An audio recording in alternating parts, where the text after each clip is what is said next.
entrar em juízo, entrar em julgamento.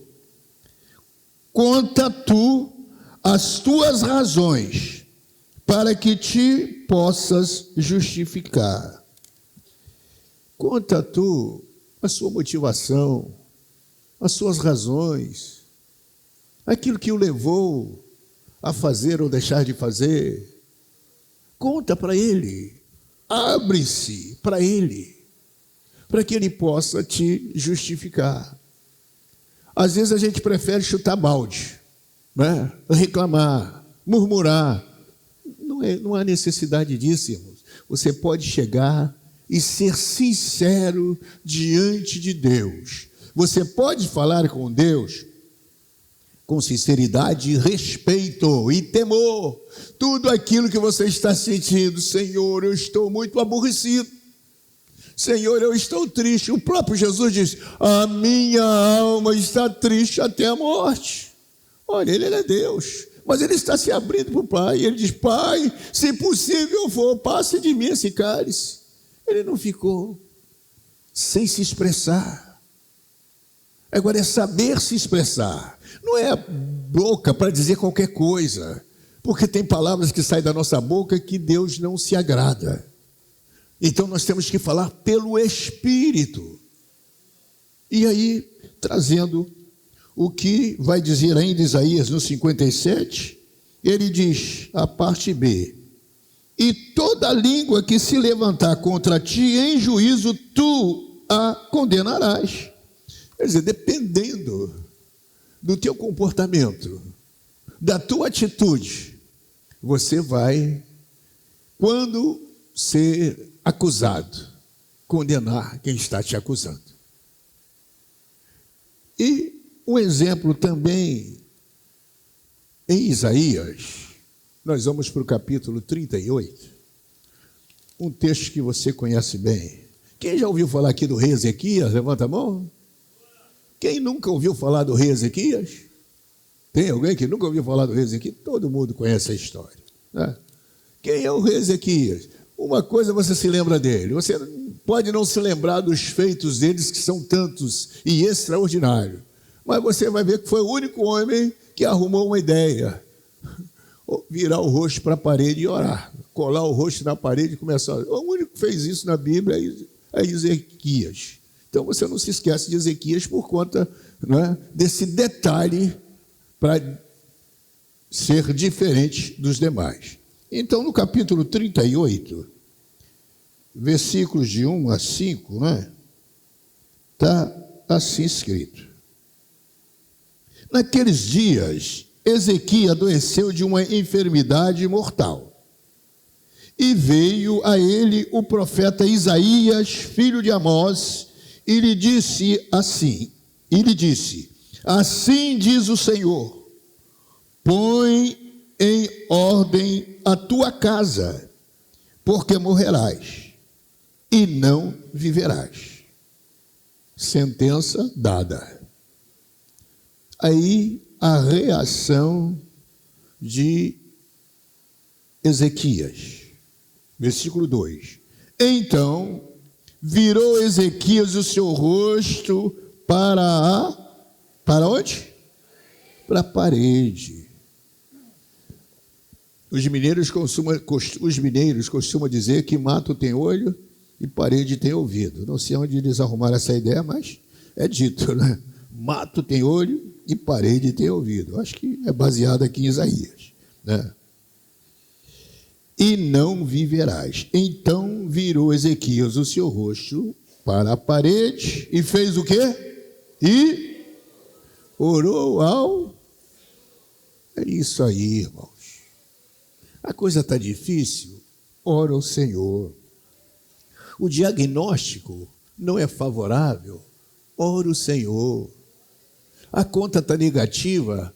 Ora o Senhor. Abriu a geladeira, não tem nem água, porque águas do rio agora é um negócio sério. Um dia tem, 3 semanas sem, não é? Às vezes não tem água na geladeira. Mas mesmo que não tenha água na geladeira, mesmo que não haja fruto na vide, mesmo que o produto da oliveira minta, ore ao Senhor. Ore ao Senhor. Não temos outra saída, irmãos. Ore ao Senhor. Te prometeram picanha e você não orou ao Senhor. Hoje está difícil de comprar um ovo, né? Mas Deus é Deus, né? Deus é Deus. Ore a Ele. Ore a Ele. Porque o nosso Deus não faz promessa em vão. Aquilo porque Ele é o único no universo que promete e tem condições de cumprir. Porque para prometer alguma coisa, eu tenho que garantir que amanhã eu estou vivo. E eu não posso fazer, eu não sei. Mas Ele é vivo ontem, foi vivo ontem, é vivo hoje e será eternamente. Ele não muda, Ele não morre. Então você pode confiar naquilo que Ele fala, porque Ele tem condições de cumprir. Ele não está preso a nada. Ele não depende de Congresso, Ele não depende de Supremo, porque Ele é o Congresso, Ele é o Supremo, Ele é a palavra, Ele é a lei, Ele pode, Ele quer e Ele faz. Oh, aleluia! É o Deus que nós servimos. Entre em juízo com Ele. E Ezequias agora vai fazer isso. E orou ao Senhor e disse: Ah, Senhor, peço-te, lembra-te agora. Salmo 20. Lembra-te de todos os seus benefícios. O que você tem feito na obra do Senhor? Você tem trago a sua oferta? Você tem trago o seu dízimo? Você jejua? Você ora? Você intercede por alguém? Você ajuda alguém? Teu coração está em Deus e na obra de Deus? Você tem feito alguma? Como é que está as tuas mãos? Se você olhar para a tua mão, você tem alguma coisa hoje para apresentar ao Senhor? O que é que você trouxe para apresentar ao Senhor nessa noite? Trouxe um glória?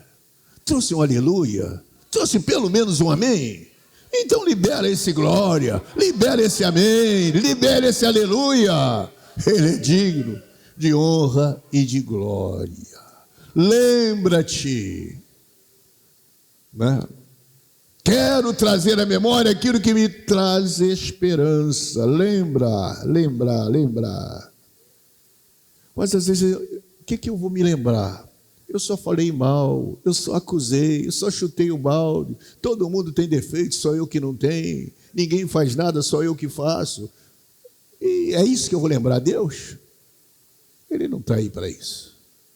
Mas Ele vem aqui dizer: lembra-te, oh, louvado seja o nome do Senhor. Aleluia. Lembra-te agora de que andei, eu, ó Deus, lembra que eu andei diante de ti. Não foi diante de A, B, de C, eu andei diante de ti. E quem anda diante de Deus, anda na minha presença, e o que vai acontecer com essa pessoa? E ser perfeito. É o que Ele disse para Abraão, não é? A gente que está na presença de Deus, irmãos, nós não somos perfeitos, não é? Mas Ele não disse ser perfeito e anda na minha presença. Isso é impossível. Mas Ele diz: anda na minha presença e ser perfeito. Eu já fui criança. E quando criança a gente era peralta. Mas qualquer coisinha que a gente fazia, corria, se estava com o pai, a gente corria para o lado do pai. E qual é o garoto que ia se meter a me dar um cascudo perto do meu pai? Perto do meu pai. E você já viu o pai dizer que o filho é feio? Imagine Deus. Ande na presença dele, Ele vai te defender. Ande na presença dele, esteja lá onde Ele está. Você tem defeito como eu tenho. Nós temos uma série de coisas que muito, olha, como é que pode, né? Mas Ele nos abençoa do jeito que nós somos. Por quê? Nós estamos na presença. Oh, aleluia, aleluia. Louvado seja o nome dEle. Andei diante de ti em verdade. Deus, eu não era um fake news. Eu não fingia que te louvava. Eu não fingia que te servia. Eu de fato fazia isso, Deus. Oh, aleluia. Te servi em verdade e com coração perfeito. Não havia interesses próprios no coração de Ezequias. Ele não estava querendo para mostrar que era um rei maior do que o seu pai Davi e era o cara daquele mundo. Não, ele não queria mostrar nada disso. Ele queria agradar o Senhor. Ele queria fazer tudo para que o nome do Senhor fosse glorificado. Era essa a intenção dele. Então ele andou na verdade, falando a verdade, vivendo a verdade e de coração perfeito. Não tinha ódio, não tinha ira, não tinha inveja, não tinha nada disso no coração dele.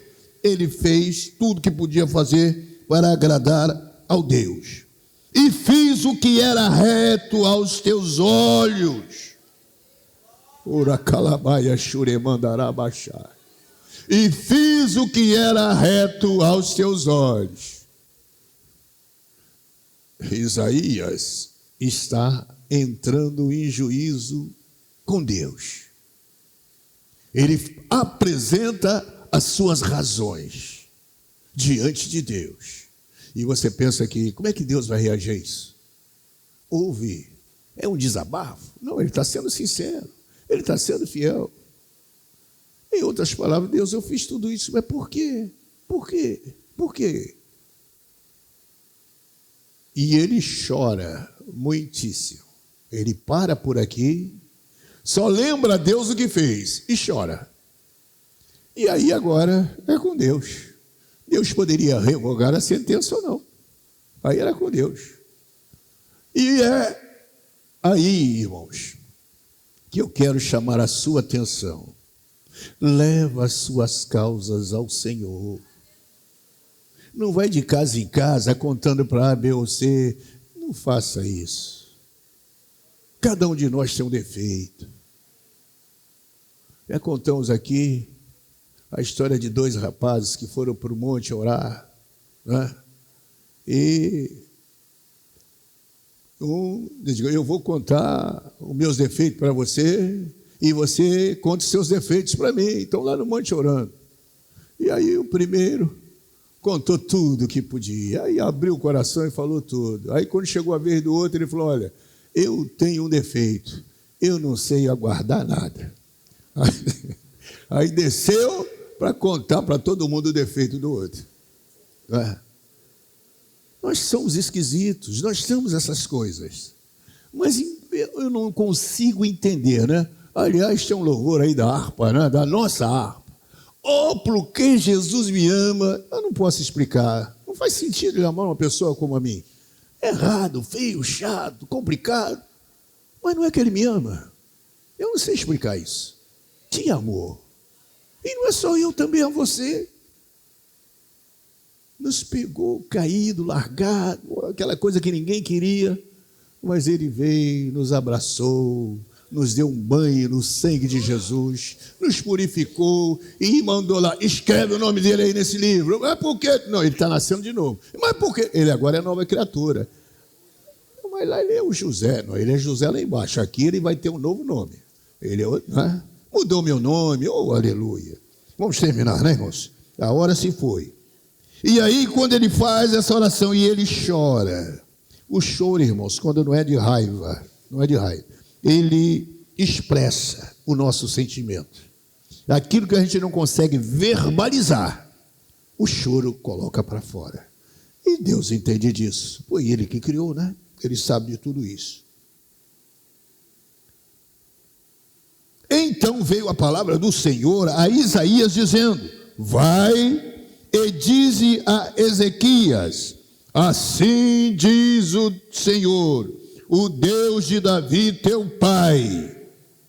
Oh, glória a Deus. Assim diz o Senhor. Mas Deus não é Deus de confusão, irmãos. Por isso que ele é cheio de detalhes, para você não ter dúvida que é ele que está falando, não ter dúvida que ele está dizendo, olha, assim diz o Senhor, mas podia ser Baal. Eu disse, mas Baal não, é Baal. E o Deus, o Senhor, é outra coisa. Ele diz, o Deus de Davi, teu pai. E ele sabe quem foi Davi. E ele sabe o que Deus fez em Davi e através de Davi. Não é?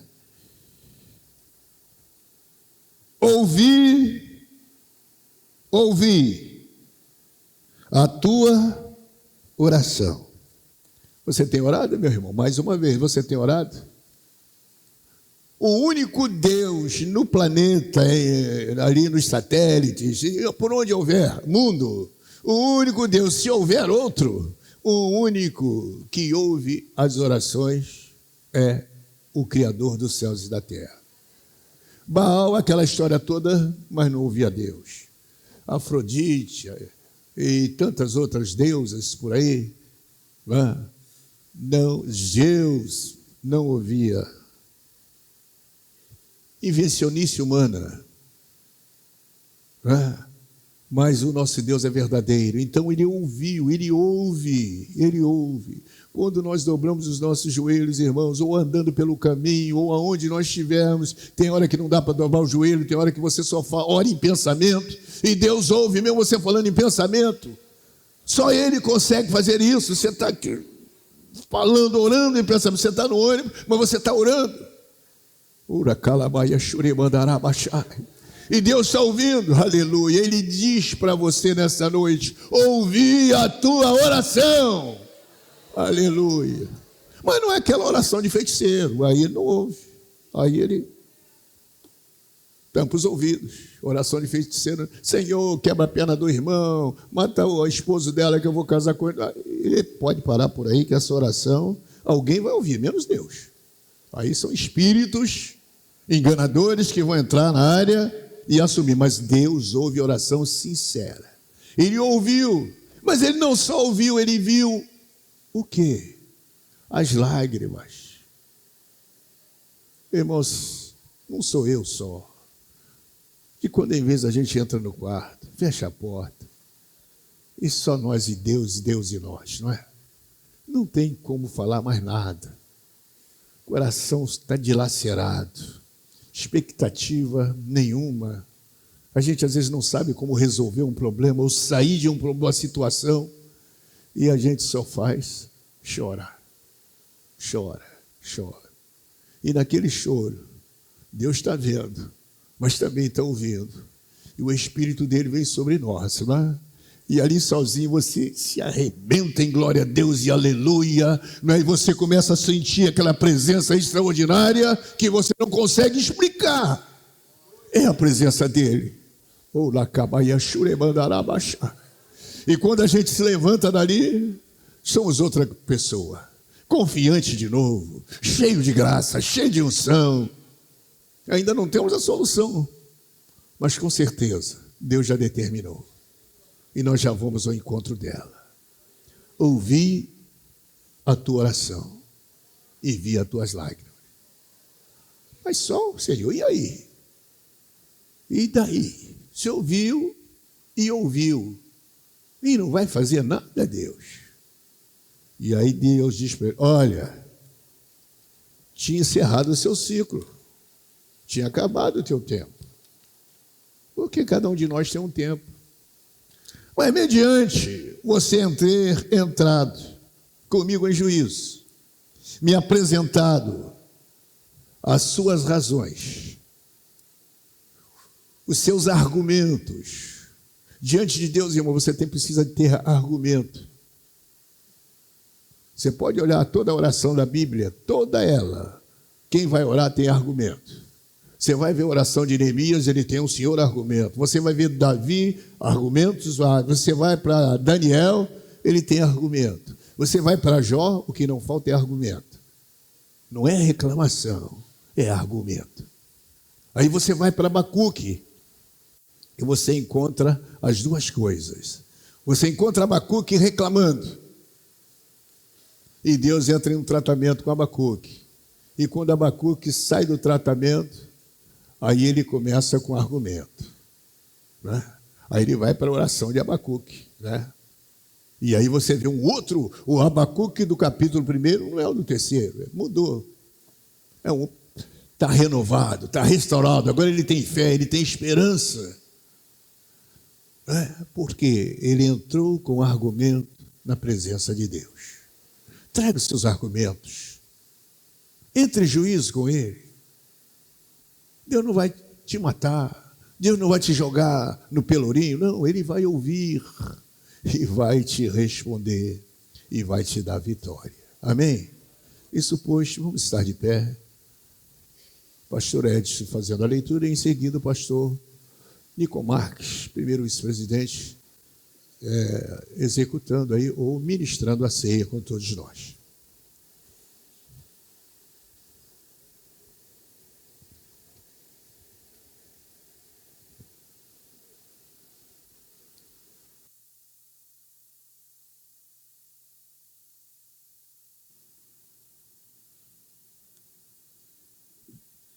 Eu cumprimento a amada igreja com a paz do Senhor.